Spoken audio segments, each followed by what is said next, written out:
एक बार हजरत ईसा अलैहिस्सलाम एक कब्रिस्तान के पास से गुजरे। वहां एक शख्स एक कब्र के पास बैठकर झाड़ों कतार रो रहा था। हजरत ईसा अलैहिस्सलाम ने उससे पूछा, क्यों रो रहे हो?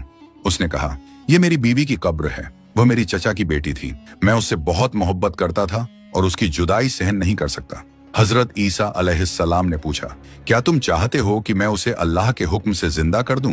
उसने कहा, जी हाँ, यही मेरी ख्वाहिश है। आपने कब्र की तरफ रुख करके अल्लाह के हुक्म से आवाज दी। तभी कब्र फटी और एक हबशी गुलाम बाहर निकला जिसकी आंखों से आग के शोले निकल रहे थे। उसने जोर से कहा, ला इलाहा इल्लल्लाह, ईसा रूहुल्लाह। आग बुझ गई। शख्स बोला, माफ कीजिए, ये मेरी बीवी की कब्र नहीं थी। हजरत ईसा अलैहिस्सलाम ने फरमाया, वापस जाओ।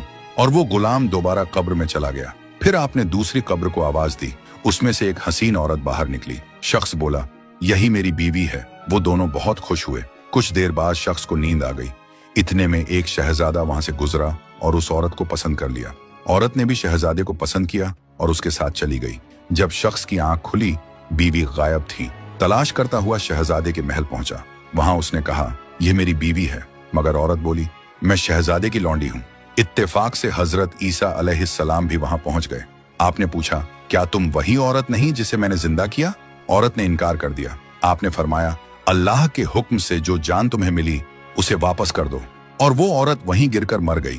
फिर आपने कहा, जो देखना चाहता है कि कोई काफिर मरकर मोमिन बना, वो उस हबशी को देखे, और जो मोमिन मरकर काफिर बना, वो इस औरत को देखे।